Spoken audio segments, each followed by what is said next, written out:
अच्छा भाई, तो लास्ट क्लास में हमने देखा था वीडियो कैसे लगती है और ऑडियो कैसे लगता है। सिंपल जैसे इमेज हमारे पास लगती है वैसे ही ऑडियो लगता है। एसआरसी के अंदर सेम चीज़ जाएगी और वीडियो के अंदर भी एसआरसी में सेम ही चीज़ जाएगी। इसको एक बार चला के देख लेते हैं कि कैसा आ रहा था हमारे पास इंटरफेस।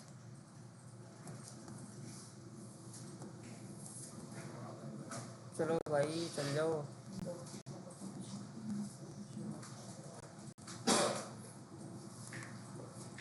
ठीक है भाई, ऐसा कुछ आ रहा था ना। अब वीडियो के अंदर ये होता है कि कभी कभी हमें कंट्रोल देने होते हैं, कभी नहीं देने होते। तो उसके लिए हमारे पास है कंट्रोल वाला एट्रीब्यूट। ये कंट्रोल वाला एट्रीब्यूट हम हटा देंगे तो वीडियो के हमारे पास है कंट्रोल भी सारे चले जाएंगे। यानी फिर आप इसको प्ले पॉज नहीं कर सकते, रोक नहीं सकते एक जगह पे, या इसका आवाज़ जो है वो कम ज़्यादा नहीं कर सकते, फुल स्क्रीन नहीं कर सकते। बस ये ऐसी हो जाएगी वीडियो ना आपकी। लेकिन अगर आपने इसके ऊपर लगा दिया कंट्रोल्स तो सारे कंट्रोल आपके पास आ जाएंगे। कंट्रोल्स,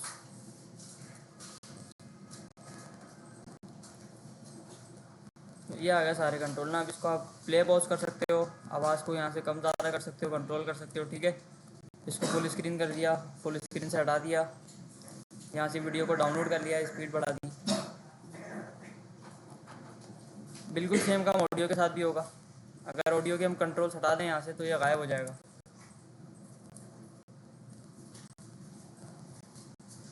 ठीक है, गायब हो गया। कंट्रोल्स लगाएंगे तो वापसी आ जाएगा।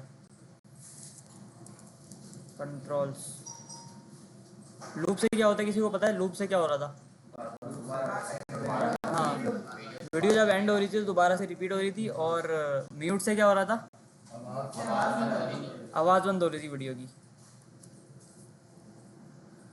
वीडियो और ऑडियो के बाद हमने पढ़ा था एक्स्ट्रा मार्कअप का एक चैप्टर। अब इसके अंदर हमने क्या क्या पढ़ा था? सबसे पहले हमने डॉक टाइप देखा था। डॉक टाइप क्या बताता है? HTML का वर्जन बताता है। HTML के कौन कौन से वर्जन से हमने सारा बुक के अंदर देख लिया था। ठीक है, एक बार और देख लेते हैं इसको ना कि बुक के अंदर क्या बताया जा रहा है।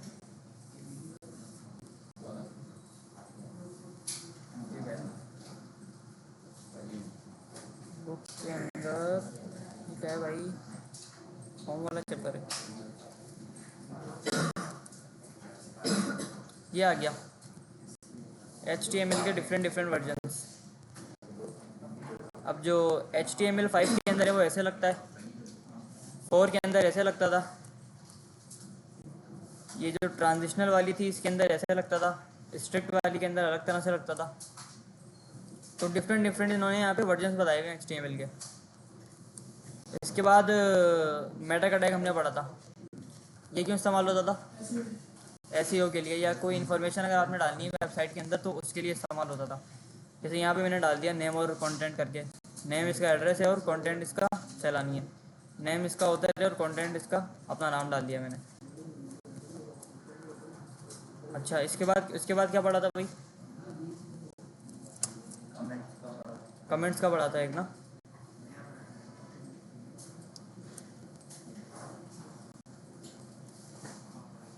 कमेंट्स हमने पढ़े थे कि अगर कोई चीज़ हमें टेम्पररी अपनी वेबसाइट पे से हटानी है लेकिन आगे चाहिए तो हाँ, तो वो कमेंट उसके अंदर हम करते हैं ना। जैसे फॉर एग्जांपल ये जो एक्स्ट्रा मार्कअप यहाँ लिखा है ना,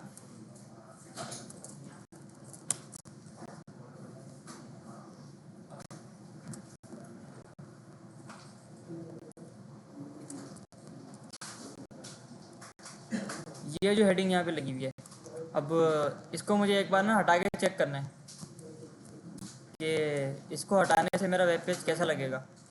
तो दो तरीके हो सकते हैं इसके, या तो ऐसे हटा दें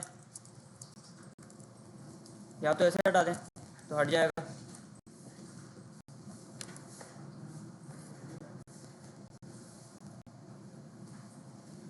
हट जाएगा, ठीक है। ऐसे हटा दें या फिर इसको कमेंट कर दें आप ना, ऐसे करके कमेंट कर दें तो इससे क्या होगा कि जब भी हट जाएगा। अच्छा जी, कमेंट सिंगल लाइन भी हो सकता है और मल्टी लाइन भी हो सकता है। इसको पकड़ करके आपने सेलेक्ट करना है और कमेंट का आपने शॉर्टकट दबाना है कंट्रोल/। कमेंट का शॉर्टकट क्या है? कंट्रोल/। इससे कमेंट हो जाती है चीज़ ना। कमेंट होती है तो वो आपके वेब पेज पे नज़र नहीं आती। अच्छा, कमेंट्स का हमने एक और यूज़ केस देखा था जहाँ पे बंदे ज़्यादा होते हैं कोडिंग करने वाले, या कोडिंग ज़्यादा लंबी होती है तो वहाँ पे कमेंट डालते हैं कि यहाँ पे ये काम स्टार्ट हो गया, यहाँ पे ये काम एंड हो गया। इसकी हमने एक एग्जांपल भी करके देखी थी अपने टेबल वाले चैप्टर में। यहाँ पे यहाँ डाला था हमने कि भाई हेडर इसका क्लोज हो गया यहाँ पे और बॉडी स्टार्ट हो गई, और ये पूरी बॉडी चल रही है, बॉडी चलते चलते बॉडी क्लोज हो गई, फुटर स्टार्ट हो गया और फुटर यहाँ पे लास्ट में क्लोज हो गया। कमेंट्स के बाद डिव देखा था हमने। डिव क्या होता है? ग्रुपिंग के लिए इस्तेमाल होता है। बहुत सारे एलिमेंट्स को आपको ग्रुप करना है ना एक जगह पे, तो उसके लिए हमारे पास डिव इस्तेमाल हो रहा था। और बिल्कुल सेम चीज़ है कि स्पैन हमने पढ़ा था, स्पैन भी सेम ही काम करता है, ग्रुपिंग के लिए इस्तेमाल होता है, ठीक है। और इसके बाद क्या पढ़ा था भाई? इनलाइन और ब्लॉक लेवल एलिमेंट बताए थे मैंने, तो कोई बता दे इनलाइन और ब्लॉक लेवल एलिमेंट क्या होते हैं, उन क्या डिफरेंस होता है इनका? इनलाइन पूरी जगह गिरता है, ब्लॉक लेवल पूरी विड्थ लेता है भाई, इनलाइन जितना कंटेंट होता है उतना लेता है। डिव जो है वो ब्लॉक लेवल था और स्पैन जो है वो इनलाइन था। अच्छा, इसके बाद क्या पढ़ा था भाई? आई फ्रेम पढ़ा था। आई फ्रेम क्यों यूज़ हो रहा था हमारे पास? किसी भी वेबसाइट को अपनी वेबसाइट के अंदर अगर दिखाना, जैसे गूगल मैप हो गया या कोई भी वेबसाइट हो गई, जैसे ये सैलानी के अंदर लगाई थी इधर ना, और हाँ किसी भी वेबसाइट का लिंक आपने लगाना है तो आई फ्रेम से आप लगा सकते हैं। आई फ्रेम भी सेम तरह से लगता है जैसे इमेज और वीडियो हमारे पास लगती है, वैसी विड्थ लगा दी, हाइट लगा दी और एसआरसी लगा दिया। इसके बाद हमने कुछ स्केप कैरेक्टर्स देखे थे। स्केप कैरेक्टर्स यानी जैसे डॉलर का साइन हो गया या कॉपीराइट का साइन हो गया, रजिस्टर्ड का साइन हो गया, ट्रेडमार्क का साइन हो गया। ये साइन कैसे लगेंगे यहाँ पे? ये वाले, ये भी हमने देखे थे ये कैसे लगते हैं, है ना। तो ऊपर से हमने सारी चीज़ें देखी, ठीक है। और यहाँ पे हमारा HTML क्लोज हो गया था, कंप्लीट हो गया था। HTML के चैप्टर नंबर 1 से लेके चैप्टर नंबर 9 तक किसी का कोई सवाल है, कोई मसला है किसी को? एक असाइनमेंट मैंने दिया था, वो मैं चेक करूँगा अगली क्लास में ना, 2 क्लासों का आपको टाइम दिया हुआ है। समझ आ गया सबको क्या असाइनमेंट है? 4 पेजों की वेबसाइट बनानी है, पोर्टफोलियो वाली ना। होम पेज पे आपकी इन्फॉर्मेशन होगी, अबाउट के अंदर टेबल लगाना, कॉन्टैक्ट के अंदर फॉर्म लगाना, और कॉन्टैक्ट के अंदर सोशल मीडिया के प्लेटफॉर्म डाल दिए, फ़ोन नंबर डाल दिया, व्हाट्सएप डाल दिया जी। हाँ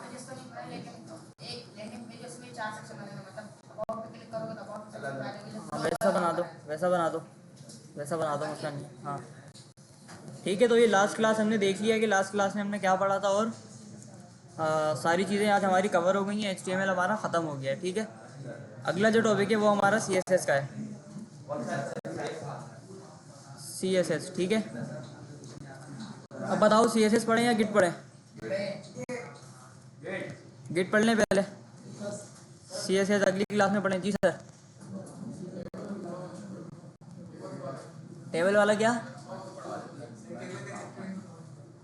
टेबल का चैप्टर रिपीट कर दूं? वो वीडियो पड़ी हुई देख लेना, देख लोगे? बस थोड़े व्यूज़ हमें भी दो यार। अच्छा तो गिट स्टार्ट करते हैं, ठीक है।